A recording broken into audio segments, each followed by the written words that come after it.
Good morning all of you.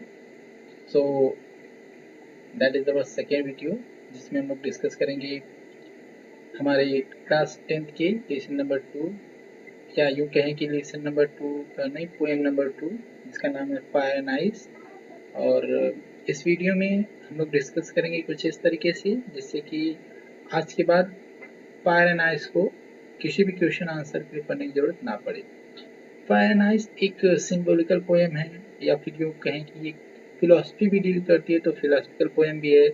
साथ ही साथ ये कहीं ना कहीं हमारे मैथोलॉजी को भी डील करती है, क्योंकि फायर मीन वैसे तो फायर मीन्स फायर आग हम कह सकते हैं, लेकिन अगर हम ध्यान से देखें तो ये एक सिंबल की तरफ यूज हुआ है। और यहाँ पे ये बताया गया है फिलोसफिकल पोएम ये क्यों हो जाती है, बिकॉज यहाँ पे बताया गया है मैथोलॉजी में ये कहा जाता है कि ये दुनिया जो है ना या तो फायर से एंड होगी या तो फिर आइस से। इन्हीं चीज़ों का डिस्कशन रॉबर्ट फ्रॉस्ट ने एक नेचुरल वे में किया है, इसलिए इसको हम एज ए नेचुरल पोएट्री भी कहते हैं। चलिए कुछ की फैक्ट्स इसके बारे में हम लोग जान लेते हैं, जिससे कि एग्जाम पॉइंट ऑफ व्यू में आंसर राइटिंग के टाइम में या फिर एक्सप्लेनेशन के टाइम में हम इसको as a good mark relation achieve कर सके। ये दोनों रिलेशन जैसे पहले हम लोगों ने रिलेशन पढ़ा था the dust of snow and fire and ice, ये दोनों ही लेसन बहुत ही ज़्यादा इंपॉर्टेंट हो जाते हैं, because most of the years में ये जो लेसन होते हैं रिपीटेड मोड में आते रहते हैं, तो इसलिए ये मार्क अचीविंग मोड से में that's become too much important. So चलिए स्टार्ट करते हैं इस लेसन को। सो सबसे पहले आप ये जान लीजिए कि ये लेसन रॉबर्ट फ्रॉस्ट ने लिखा है। Robert Frost is one of the most important और यू कैन से कि एक नेचुरल पोएट है जो कि सारी अपनी पोएम्स को नेचर में ही डील करते हैं। आप क्लास 9th में भी इनकी कुछ पोएम्स को स्टडी किए होंगे, जिसमें से ज़्यादातर चीज़ें नेचर को ही डील करती हैं, जैसे two road on the way वाला जो लेसन था उसको भी। और ये सेकेंड पॉइंट है कि ये एक अमेरिकन पोएट है। इन सबको छोड़ करके अगर हम देखें beyond of this all things you would like to focus on the key words, तो important point for the exam point of view से ये है, क्योंकि जब आप आंसर राइटिंग करते हैं एक्सप्लेनेशन तो ईजी है, एक्सप्लेनेशन आप कर लोगे, लेकिन जब आप एग्जाम पॉइंट ऑफ व्यू से किसी चीज़ की प्रिपरेशन करते हो तो उस लेसन के बारे में आपको कंप्लीट नॉलेज है कि नहीं, ये जानना बहुत ही जरूरी होता है। तो इस पोएम की हम लोग डिटेल में स्टडी करेंगे और जानेंगे कि इस पोएम का की फैक्ट्स क्या है, की रोल्स क्या है, या यूँ कहें कि ये पोएम हम क्यों स्टडी कर रहे हैं। तो चलिए स्टार्ट करते हैं। सो फर्स्ट पॉइंट ये होगा कि ये जो पोएम है ना एक सिंबॉलिकल पोएम है, और जैसे कि मैंने बताया था पिछले वीडियोस में कि सिंबॉलिकल पोएम वो होती हैं जिसमें एक किसी चीज को दूसरी चीज की तरह दिखाया जाता है। यहाँ पे अगर हम पोएम पे डिस्कस करें तो यहाँ पे दो चीजें स्पेशली आ रहे हैं, about which, about whom writer are poet are explaining. पहला तो फायर और दूसरा क्या है आइस। यहाँ पे जो फायर है ना, फायर को एज ए एंगर दिखाया गया है एंड आइस को एज अ हीट दिखाया गया है। फायर को हम कह सकते हैं एंगर के साथ साथ ये डिजायर वाला भी दिखाया गया है। जैसे फायर की क्वालिटी क्या होती है कि फायर को अगर आप बुझाने के लिए, आग को बुझाने के लिए उसमें जितनी भी चीजें डालते जाते हैं वो बुझती नहीं है, बल्कि बढ़ती ही जाती है। जैसे आग लगी हुई है पानी को छोड़ करके, अगर आग लगी हुई है वहां पे आप कपड़ा फेंक देते हो उसको बुझाने के लिए तो वो आग बुझेगी नहीं, बल्कि और भी बढ़ती जाएगी। मोबाइल फोन फेंक दीजिए वो भी बढ़ती जाएगी, कोई लकड़ी का टुकड़ा आप फेंक दीजिए वो भी बढ़ती जाएगी। तो सेम चीज में जैसे फायर को हम बुझाने के लिए जितनी भी चीजें डालते हैं वैसे ही वो फायर बुझती नहीं है बल्कि और बढ़ती जाती है। ठीक उसी तरीके से डिजायर भी होती है कि डिजायर भी हमारी जितनी भी डिजायर रहेगी, आज 10 रुपए की जरूरत है, इच्छा है, कल 20 रुपए की, 100 रुपए की, हजार करोड़ों रुपए की बढ़ती जाती, इच्छाएं कभी भी खत्म नहीं होती है। ठीक उसी तरीके से जैसे फायर कभी भी खत्म नहीं होती। तो यहाँ पे सिंबल की बात अगर हम करें, so fire is dealing as the symbol of the desires. और यहाँ पे अगर हम आइस की बात करें तो आइस भी यहाँ पे डील किया गया है। आइस को यहाँ पे राइटर ने डील किया है एज अ, ठीक है, आइस को यहाँ पे डील किया गया एज अ हेट। जैसे आइस क्या होती है, आइस की क्वालिटी क्या होती है, ये डेंजर बहुत होती है। जैसे आप कहेंगे कि बर्फ किसी को मार थोड़ी सकती, मार सकती है। आप कभी इमेजिनेशन कीजिए, हम बर्फ के टुकड़े को लेकर के आपके हाथ में बस रख देते हैं और आपके हाथ को ऐसे पकड़ लेते हैं, क्या आप हाथ ना खोल पाए? कुछ समय के बाद ऐसे लगने लगता है ना कि आप का हाथ जो होता है सुनना पड़ने लगता है, ऐसे लगता है कि there is no power in your hand, इस टाइप की कंडीशंस आ जाती है। ठीक उसी तरीके से जैसे आइस फायर की तरह दिखती नहीं है डेंजरस, बट वो होती डेंजरस है, ठीक उसी तरीके से जो हेट होता है वो दिखता तो नहीं है बाहर ह्यूमन नेचर की, लेकिन वो बहुत ही ज्यादा खतरनाक होती है। तो ठीक आइस को यहाँ पे कंपैरिजन किससे कराया गया है, हेट से कराया गया है, और जबकि फायर को सिंबोलिज्म किससे किया गया है, एंगर से किया गया है।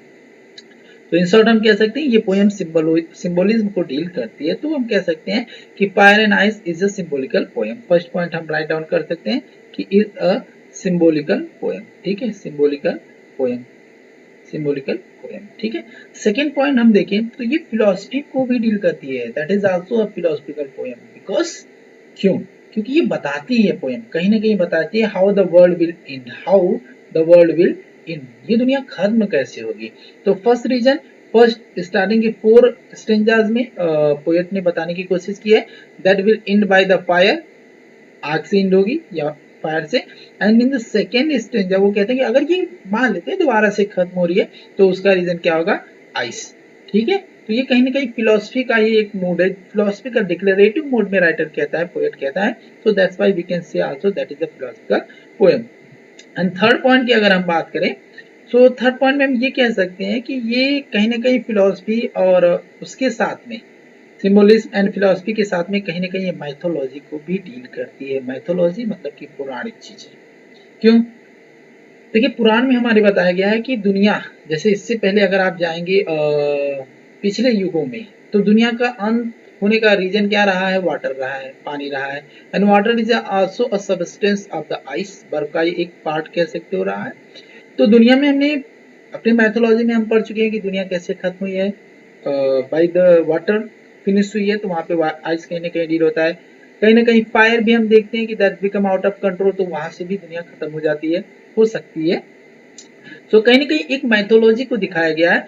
सो द रिफरेंस, ये मैथोलॉजिकल पोएम क्यों है, because so the reference of the Veda and Puranas, यहाँ वेद और पुराना का रेफरेंस देखिए ये बताया गया है कि हाँ ये मैथोलॉजिकल पोएम है। नेक्स्ट पॉइंट अगर हम डील करें तो जो कि क्वालिटी रही है हरदम से रॉबर्ट फ्रॉस्ट की एक क्वालिटी रही है क्या, कि ये एक नेचुरल पोएट्री है, एक नेचुरल पोएम है। सो नेचुरल पोएट्री को हम लोग कह सकते हैं कि जैसे रॉबर्ट फ्रॉस्ट की हर पोएम की ये क्वालिटी रही कि एक नेचुरल पोएट्री रही है। और यहाँ पे भी अगर हम देखेंगे तो फायर और आइस भी क्या है, नेचर्स को ही डील करता है, ठीक है। तो यहाँ पे भी इसको हम कह सकते हैं natural poetry because it deal the natures, ठीक है, सिंपल है। एंड मेन नेक्स्ट पॉइंट है राइम, ठीक है, इस रिलेशन का राइम पूछा जाता है। तो देखिए राइम क्या होता है, जो भी लास्ट वाले वर्ड होते हैं जो एक दूसरे से मिलते हैं, जैसे फायर है किससे मिला है, डिजायर से मिला है और फायर से मिल जा रहा है, तो ये इसकी राइम हो गई, ठीक है। अच्छा राइम स्कीम और राइम में थोड़ा सा डिफरेंस होता है। जैसे राइम की अगर हम बात करें तो फायर किससे मिला है, डिजायर से, तो यहाँ पे फायर का राइम क्या हो जाएगा, डिजायर। यहाँ पे अगर हम देखें तो आइस, आइस किससे मिल रहा है, ट्वाइस से मिल रहा है, तो आइस का राइम क्या हो जाएगा, ट्वाइस हो जाएगा। यहाँ पे हेट अगर हम देखें नेक्स्ट में, हेट किससे मिल रहा है, ग्रेट से मिल रहा है, तो हेट का राइम क्या हो जाएगा, ग्रेट हो जाएगा। ये तो रहा राइम। और अगर हम राइम स्कीम की बात करें तो राइम स्कीम कैसे निकाला जाता है वो हम थोड़ा सा आपको बता देते हैं। जैसे इस लाइन के लास्ट में हम देखें फायर है, फायर, तो अगर मान लेते हैं फायर में जो फायर आ रहा है हम उसको ए मान लें, आइस ये दूसरे तरीके का है तो हम इसको बी मान लेते हैं। फिर डिजायर जो कि फायर की तरह ही तो मिल रहा है तो इसको भी हम ए मान लेंगे क्योंकि फायर और डिजायर एक तरह का मिल रहा है।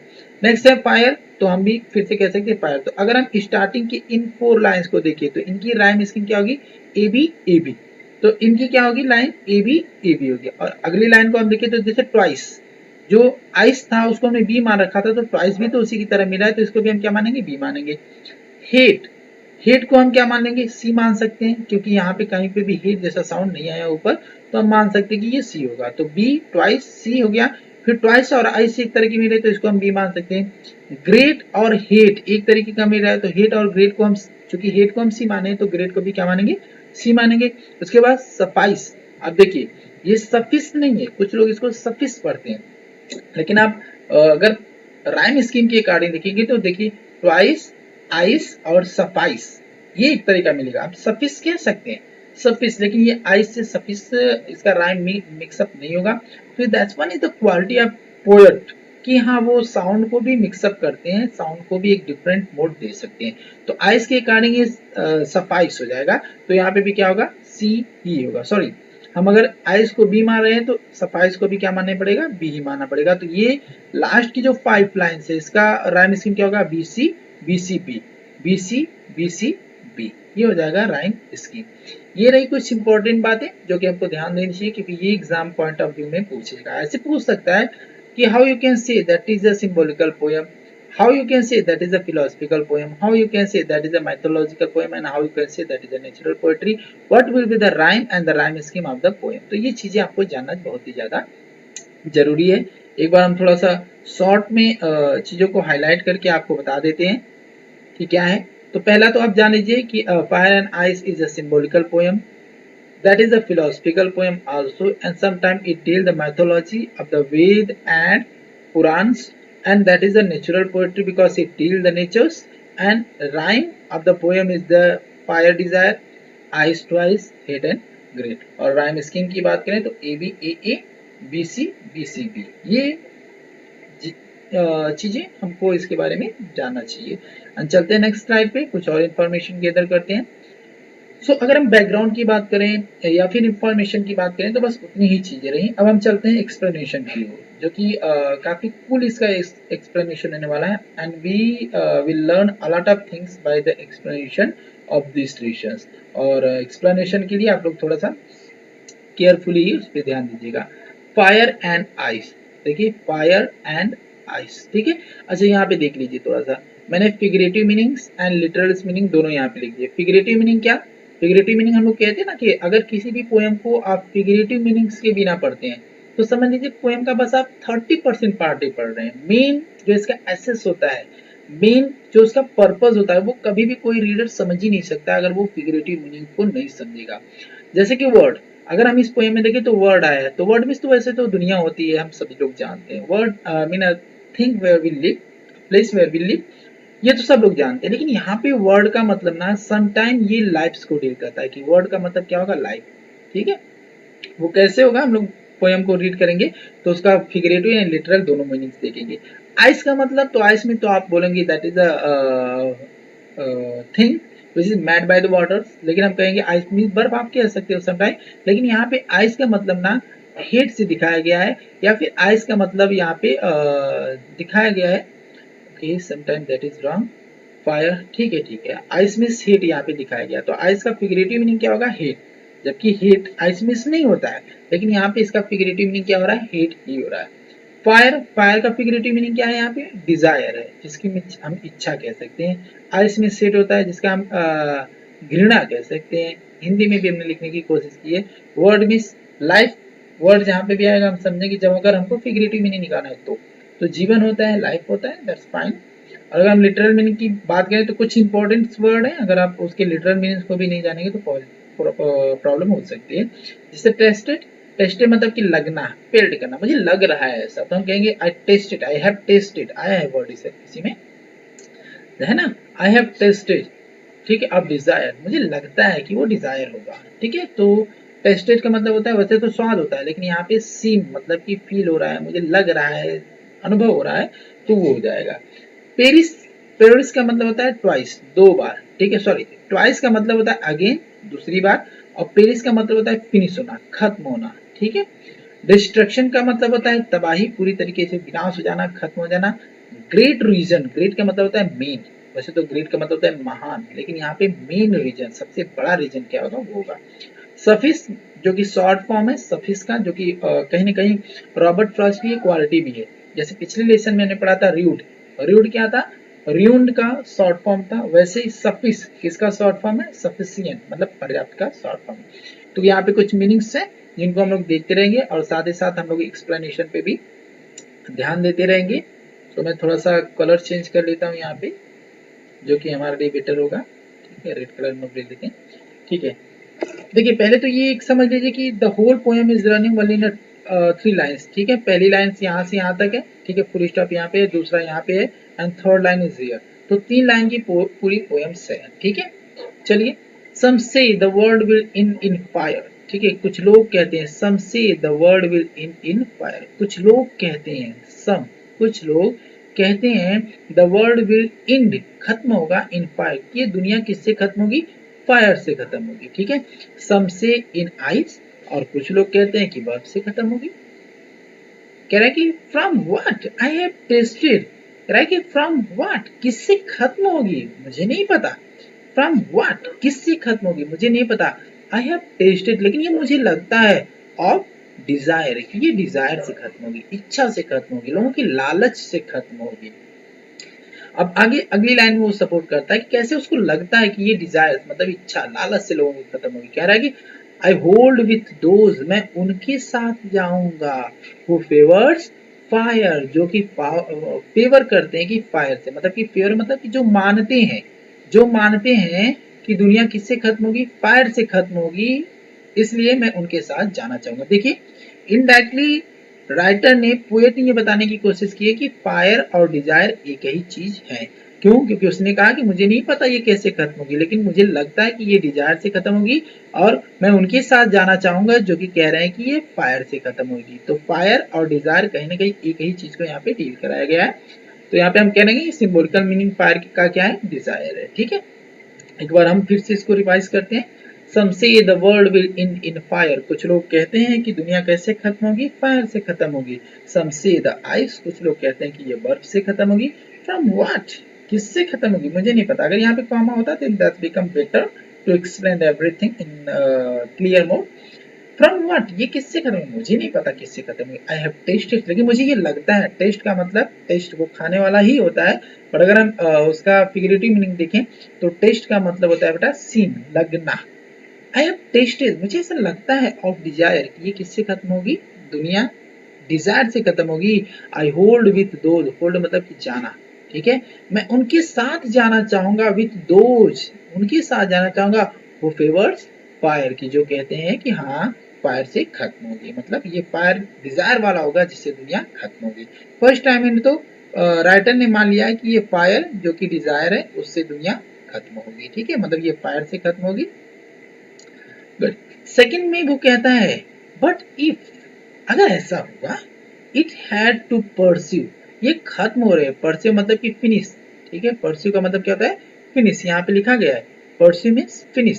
कह रहा है कि बट इफ, लेकिन अगर ये, ठीक है, it purse, it if have to pursue, लेकिन ये खत्म हो रही है ट्वाइस, दोबारा से।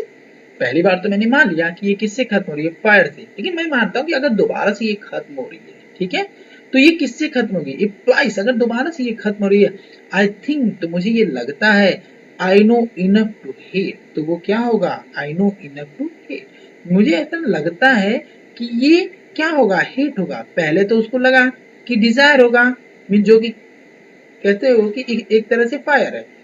दूसरी तरफ ये कह रहा है कि अगर ये दोबारा से खत्म होगी तो उसका रीजन क्या होगा? हेट होगा। To say that for the destruction of ice, जो कि महाविनाश का कारण होगा, जो कि किसकी तरह होगा? आइस से होगा। यहाँ पे राइटर ने, पोएट ने बताने की कोशिश की है कि ice is like the hate, is also great. अब देखिए is also great, great means main, अगर वो बर्फ से खत्म, हिट से खत्म होता है तो हिट कौन सा होगा? आइस कौन सा होगा? वो हिट वाला आइस होगा। ये भी एक ग्रेट मेन रीजन हो सकता है। एंड वुड सफिस, और ये पर्याप्त होगा दुनिया को खत्म करने के लिए। बर्फ मीन हीट भी क्या होगी? पर्याप्त होगी। अब देखिए यहाँ पे फायर को क्यों डिजायर की तरह बताया गया है और आइस को क्यों यहाँ पे हेट की तरह बताया गया है, ये चीज जानना बहुत जरूरी है। देखिए फायर की क्वालिटी क्या होती है? फायर की ये क्वालिटी होती है कि फायर दिखता है, ठीक है। फायर क्या होता है? ये दिखता है। I am so sorry, desire. Fire जो होता है वो दिखता है, वो जैसे जैसे बढ़ता जाता है वो दिखता है लोगों को, ठीक है। उसमें जब चीजें लोग डालते हैं तो लोगों को पता होता है कि वो चीजों को डाल रहे हैं, वो बढ़ता जाता है। ठीक उसी तरह से डिजायर होती है, जो किसी की इच्छा होती है ना, वो सामने वाले को दिखती है, क्या इसकी ये इच्छा है, इसकी ये विल है। तो यहाँ पे इसीलिए फायर को क्या बताया गया है? डिजायर बताया गया है। एंड आइस की बात हम करें तो बर्फ कितना डेंजर है वो नहीं दिखता है। उसी तरीके से हेट जो किसी को लेकर के किसी के मन में कितनी है वो दिखती नहीं है। तो ये चीजें आपको जानना होगा थोड़ा सा कि फायर को यहाँ पे एज ए डिजायर डिस्क्राइब किया गया है और आइस को एज अ हेट डिस्क्राइब किया गया। एक बार मैं शॉर्ट में फिर से इस पूरी पोएम को एक्सप्लेन कर देता हूँ, आप ध्यान से देख लीजिए। सम से, कुछ लोग कहते हैं, the world will in fire. I am so sorry, मैं कलर्स थोड़ा सा चेंज कर देता हूँ जिससे कि चीजें थोड़ी सी हाईलाइट कर लेता हूँ, ठीक है। सम से, कुछ लोग कहते हैं, the world will in fire, की दुनिया आग से खत्म होगी, फायर से खत्म होगी। सम से, और कुछ लोग कहते हैं, इन आइस, की बर्फ से खत्म होगी। फ्रॉम व्हाट, मुझे नहीं पता किससे खत्म होगी, बट कहता है कि I have tested of desire, लेकिन मुझे लगता है कि ये किससे खत्म होगी, डिजायर से खत्म होगी। I hold with those, I hold with those, मैं उनके साथ जाना चाहूंगा, वो फेवर्स फायर, जो कि फायर का फेवर करते हैं। मतलब यहाँ पे फायर को डिजायर की तरह बताया गया है। मीन इनडायरेक्टली पोएट कहता है कि पहली बार अगर दुनिया खत्म होगी तो किससे खत्म होगी, फायर से। और वो फायर कौन सा होगा, ये डिजायर वाला फायर होगा, कोई और फायर नहीं होगा, नॉर्मल फायर नहीं होगा जो हम देख रहे हैं, बल्कि वो कौन सा फायर होगा, डिजायर। जैसे फायर के अंदर कुछ चीजें डालते रहते हैं तो फायर बढ़ती जाती है, वैसे डिजायर के अंदर भी जब चीजें आज हमारी थोड़ी सी पूरी होगी, आज हमारी इच्छा 10,000 की है, मिल गया, कल 20,000 की होगी, मिल जाएगा, कल 50,000 की होगी, मिल जाएगा। तो इच्छाएं उसी आग की तरह बढ़ती रहती हैं, और ये मेन रीजन होगा, जो लालच होती है वो मेन रीजन होगा दुनिया के खत्म होने का पहला कारण। क्योंकि दुनिया चाहेगी कि मेरा ये हो जाए, ये हो जाए, उनका घर भी मेरा हो जाए, उनकी जमीन भी मेरी हो जाए, आपस में फाइटिंग होगी, and the world will finish one day. First reason तो ये बताया गया। सेकेंडली वो कहते हैं, कहीं ना कहीं वो कहते हैं क्या, बट इफ, लेकिन अगर, it had to perceive twice, ये दोबारा से खत्म होती है, परसिव मतलब फिनिश, ट्वाइस मतलब दोबारा। अगर ये दोबारा से, इट किसके लिए वर्ड आ रहा है, वर्ल्ड के लिए, दुनिया के लिए, ठीक है। कह रहा है कि अगर ये दोबारा किससे खत्म होती है, परसिव ट्वाइस, दोबारा से खत्म होती है, आई थिंक, तो मुझे लगता है, I know enough of hate, तो मुझे पता है, मुझे लगता है कि ये कौन सा होगा, हेट होगा। और कौन सा हेट होगा, आइस, आइस की तरह हेट होगा। जैसे बर्फ कितना खतरनाक है, नहीं दिखता है, वैसे हेट भी किसी के मन में किसको लेके कितना है वो दिखती नहीं है, लेकिन जब हम टच करते हैं, जब उसके संपर्क में आते हैं, तो वो पता चल जाता है कि हेट कितना है या आइस कितना डेंजरस है। कह रहा है कि आई नो इनफ ऑफ हेट, मुझे ये पता है कि ये कौन होगा, हेट होगा। टू से that's for the destruction, destruction मतलब फिनिश करना, आइस, तो मेन दोबारा से अगर खत्म होगी तो उसका मेन रीजन कौन होगा, आइस होगा, जो कि एज अ हीट होगा, ठीक है। कह रहा है कि is also great, ice is also great, वही क्या होगा, मेन रीजन होगा दुनिया को दोबारा खत्म करने का, एंड वुड सफिश, और इतना ही क्या होगा, पर्याप्त होगा। तो ये रहा आज का एक्सप्लेनेशन, और इसको राइट करने वाले रॉबर्ट फ्रॉस्ट हैं, जो कि अमेरिकन पोएट हैं। ये चीजें आपको वर्ड मीनिंग स्पेशली आप प्रिपेयर कर लीजिएगा थोड़ा सा, and all things will be important. और ठीक है, नेक्स्ट पॉइंट में हम लोग क्वेश्चन एंड आंसर को कवर अप करने की कोशिश करेंगे नेक्स्ट पार्ट में। इस लेसन का सेकेंड पार्ट आएगा, तो क्वेश्चन एंड आंसर को भी हम लोग कवर अप करने की कोशिश करेंगे। And for the time being subscribe my channels. Thank you and have a good day all of you.